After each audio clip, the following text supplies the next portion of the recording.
Hey, what's up guys? In this video I'm going to be going over kind of my workflow for Ozone 7, how I would use it on a somewhat finished track. This is going to get me between 80 and 90% there. You typically wouldn't do this in a single sitting. You just want to give your ears a break and then come back and check it out later. So yeah, I'm going to start by playing a bit of it.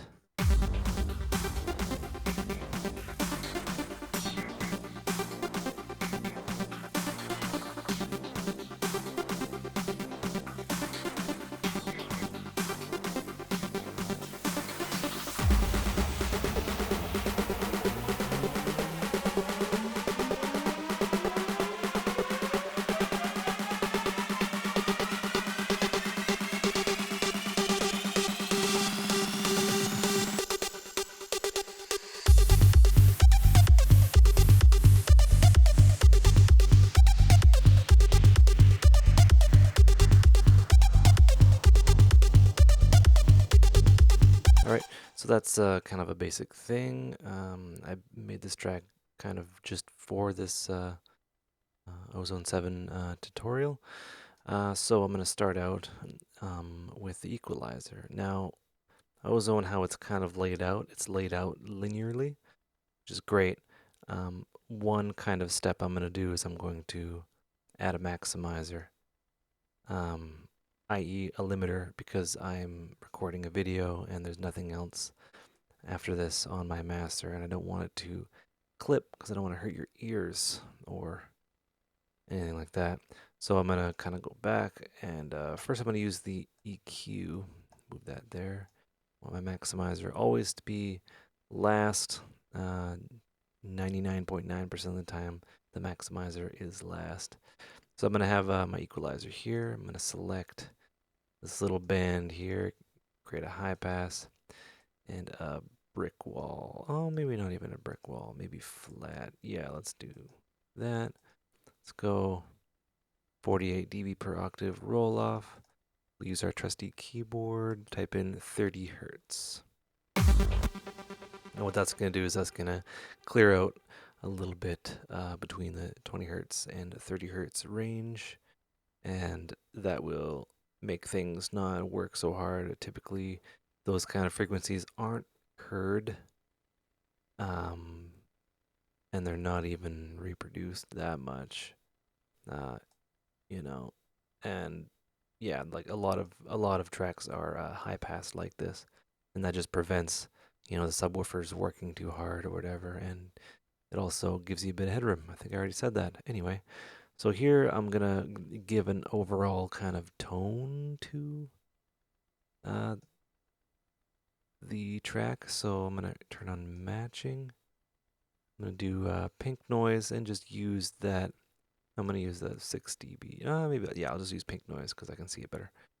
I'm gonna use the pink noise guide. After 1K, it kind of rolls off. Our ears become more and more sensitive to these frequencies here, which would be like speech or like your child crying. Like we've evolved to have sensitive ears in like the mid to high frequencies of what we can hear. Bass has not been so much of a priority, which is kind of interesting because stampedes and stuff from afar.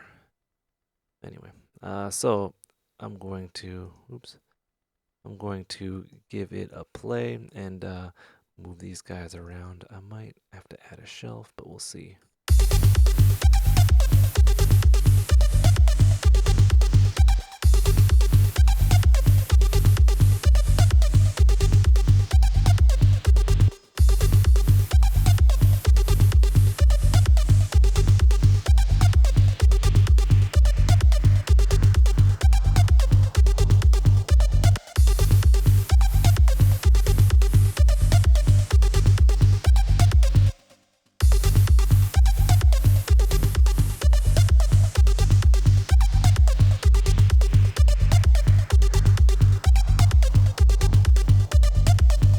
Then I'm going to right click here and go spectrum options, and I want this to be a 10-second average display time for the spectrum.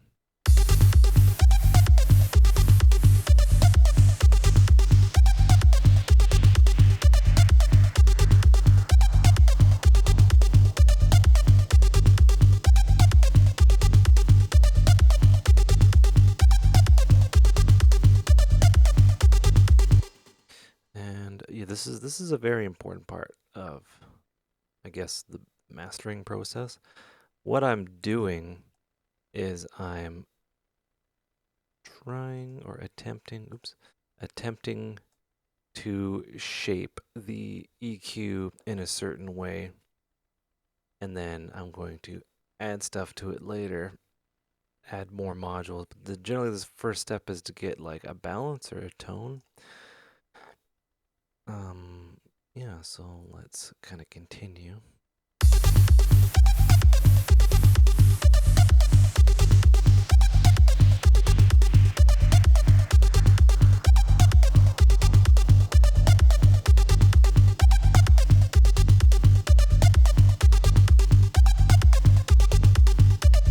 I'm gonna turn this on and off. Now you can tell that white noise is a little bit too much. And it's just a little too bright. But with the EQ on, I find, and I hope, when my ears listen to this tomorrow, that'll still hold true. That it'll sound balanced. You're looking for balance in this first step here.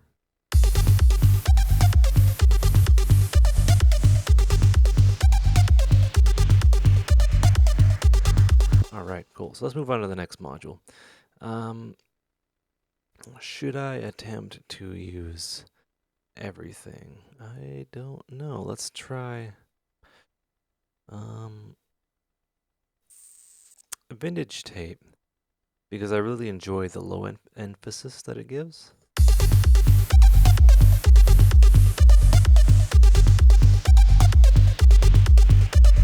Just gives it a nice kind of color just right away.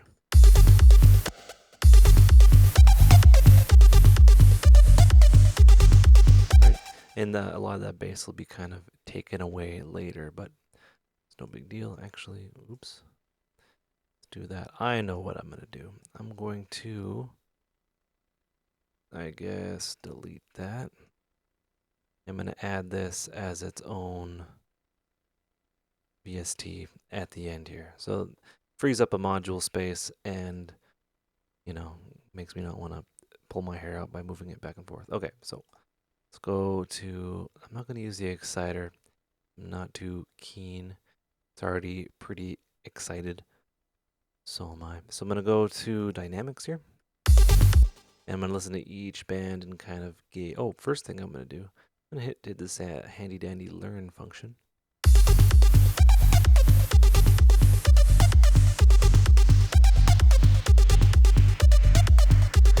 Alright, so this selected different bands automatically and moved the crossover points, actually. So now I'm going to give a listen to the low end.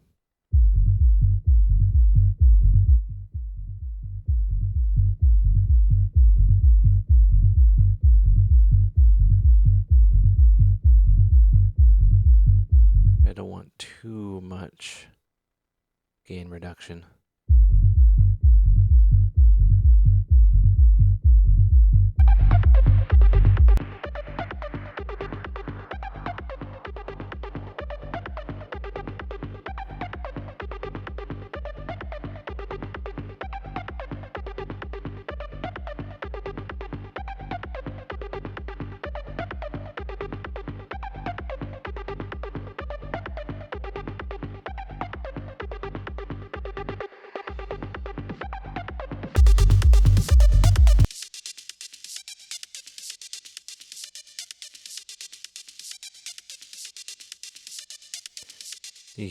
I still want to maintain some punch, but I want to kind of give it some more dynamics.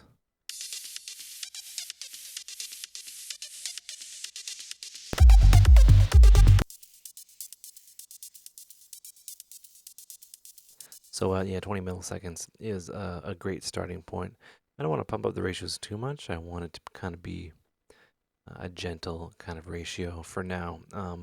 And I'm always going to be going back to the dynamics to have a general balance of what's going on.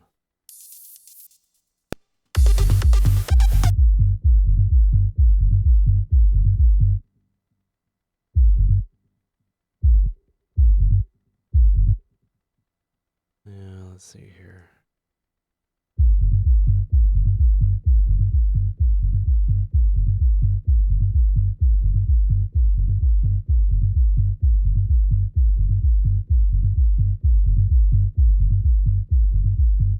All right, so that low end.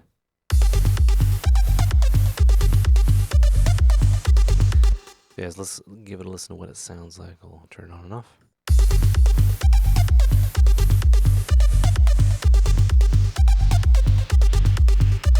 Yep, sounds okay for now. So let's go to the next module. Dynamic EQ. Do I need that?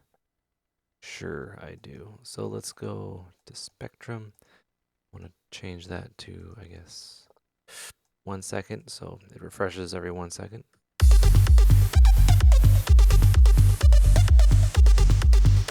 See, this is great because it has automatic attack and release based on the frequency.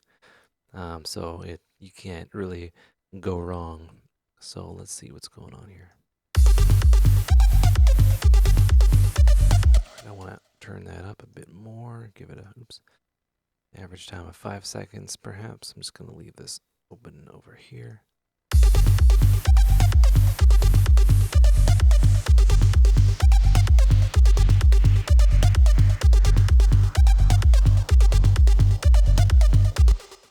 Is this a shelf? So this will be good for when the white noise engages or any kind of build that has a lot of high energy. This will tame that.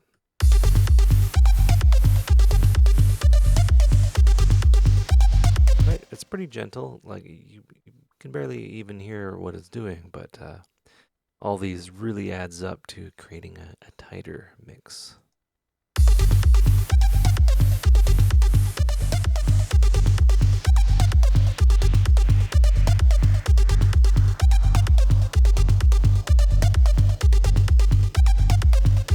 I'll periodically, when I'm kind of doing this, I tend to make music and mix and master very quietly.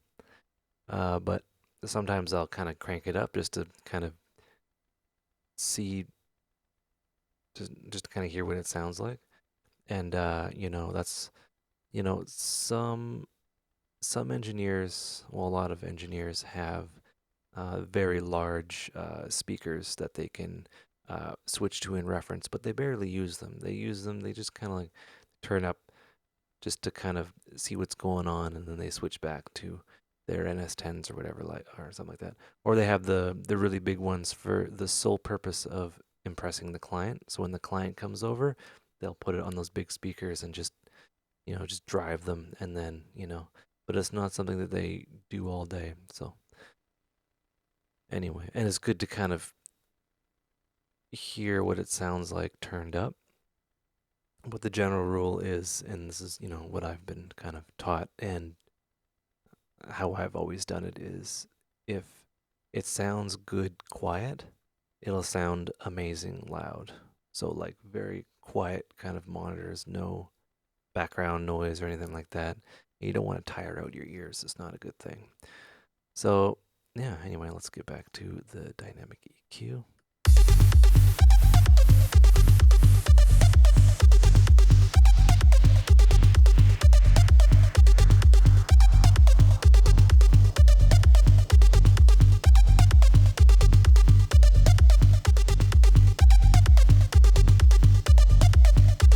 I really like this. This really cleans up the low end, and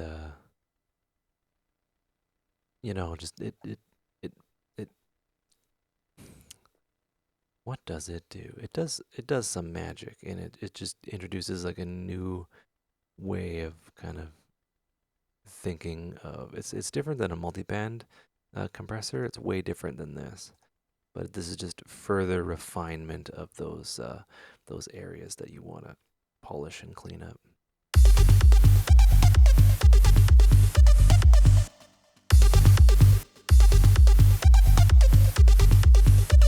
So what I always do is I add my post EQ before my maximizer, but since I put my maximizer down here, I have two extra slots, or an extra slot, I should say. So I'm going to add an imager in, and this is another great way to kind of reference what's going on.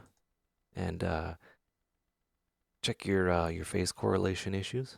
And we have none, essentially. So I'm going to turn that down, turn this up.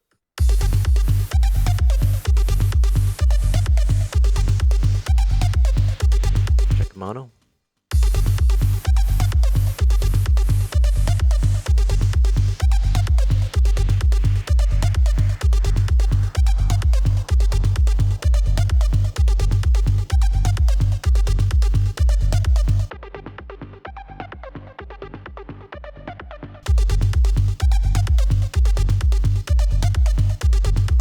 Yeah, the imager, I'm exaggerating a bit now, but I want to set it. So the idea is when I come back to this tomorrow, I'm gonna have things because I know I'm setting things to like extreme values. So when I come back the next day, I'll kind of pull them back and like understand why I'm pulling them back. Hopefully that makes sense. So our phase correlation is fantastic. Yeah, and our graph is all good to go. That red, that just means that we paused everything. So now what I'm going to do is I'm going to add a post EQ, and because we ran things through tape and an EQ and an imager and stuff like that, and changed kind of the sound a little bit. Post EQ is great to kind of get in there uh, surgically, and we'll do the same thing again to clean up the low end. I want to see that 6 dB guide.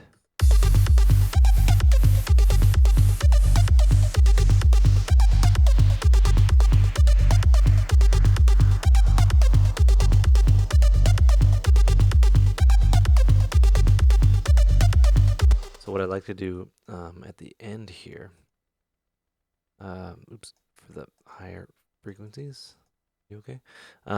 Is add a low pass filter, a brick wall low pass filter, and just kind of clean up the high end a little bit.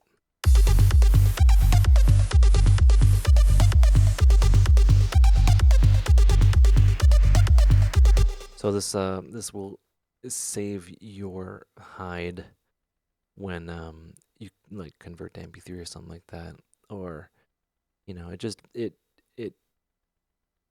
gives it a bit more. I wouldn't call it headroom. I'd just say it's kind of like insurance because it's gonna like high pass anyway. Or sorry, it's gonna low pass anyway. But I just like to have this on here. It kind of cleans up the hissiness that hurts your ears, and yeah, it's really great.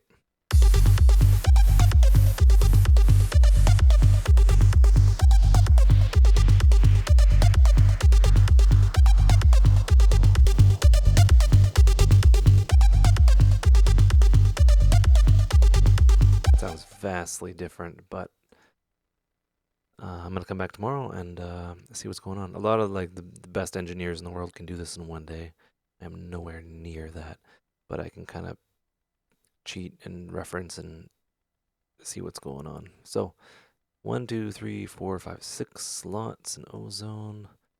I'm going to see what's going on in the maximizer area. Wonder what maybe I can add something else. Let's just see. Got my vintage compressor. I want to add that just to kind of ride it a little bit.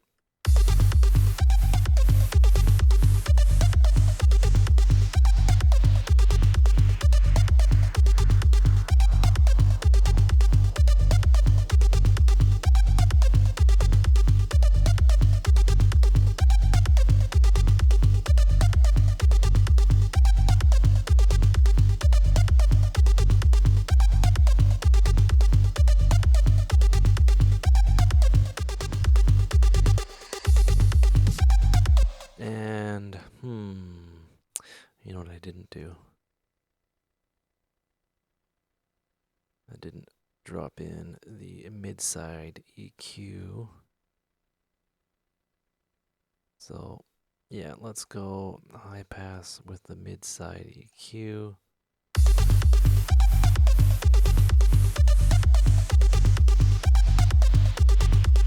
Kind of clean up the low end and just see what's going on here.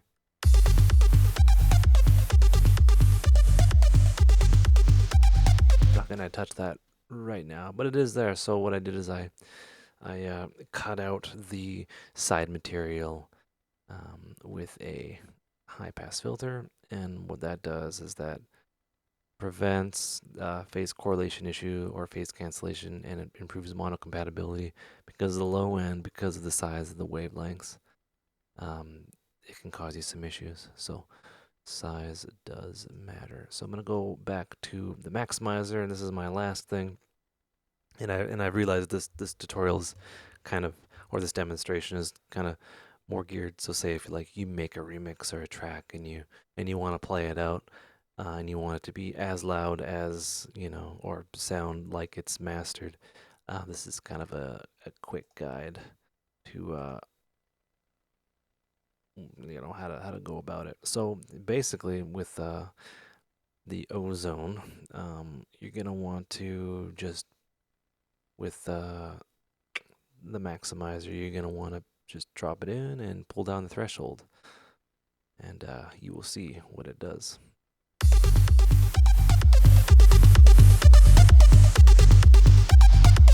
You want, very important to turn on peak limiting.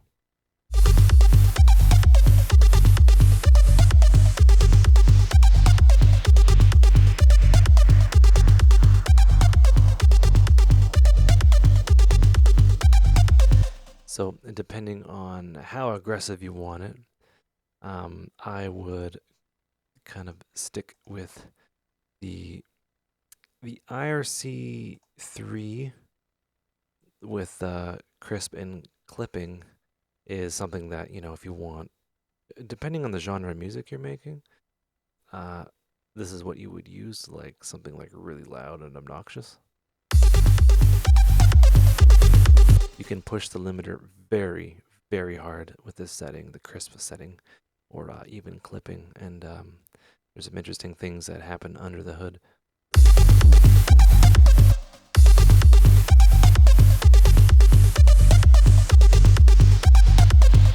Right, so you got very fast attack and release time.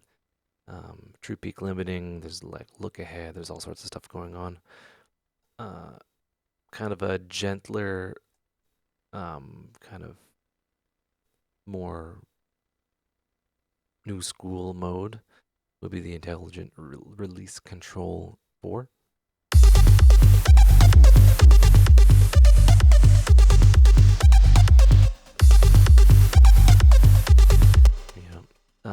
So yeah, what you are trying to achieve is a peak. No, not even peak. Sorry. What you're trying to achieve is the RMS of what your reference track is. Right. So before we were mastering the RMS was like 8 or 9 or 12 or something, and now it's 3.4. So RMS means root mean square, which it takes the average. It splits it into like a second, and then it takes the average loudness, the average amplitude, and then spits out a reading, and that is more of an accurate. It's more of an accurate representation of perceived loudness.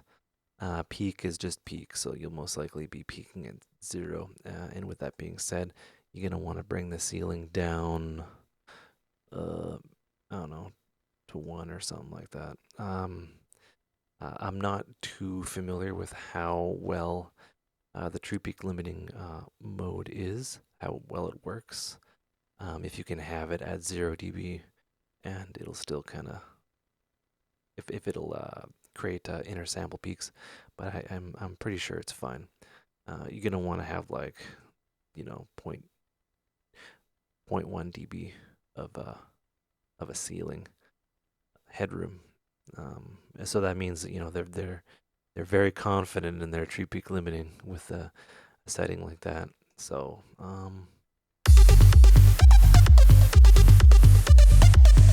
right, and if you have audio material that's 24-bit or anything above 16-bit, then you're going to want to turn on your dither.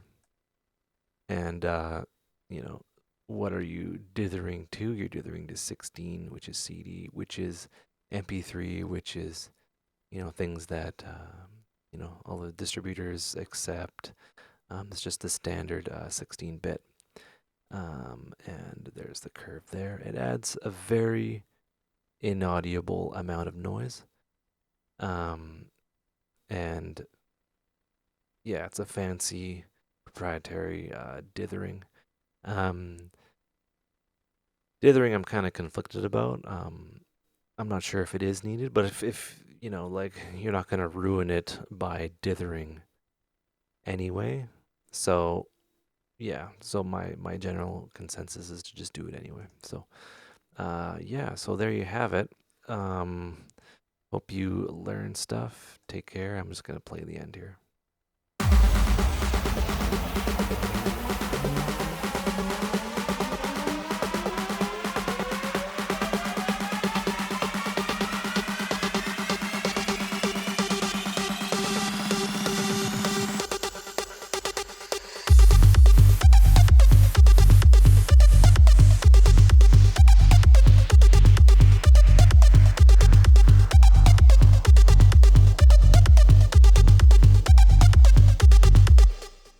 Enjoy. And take care.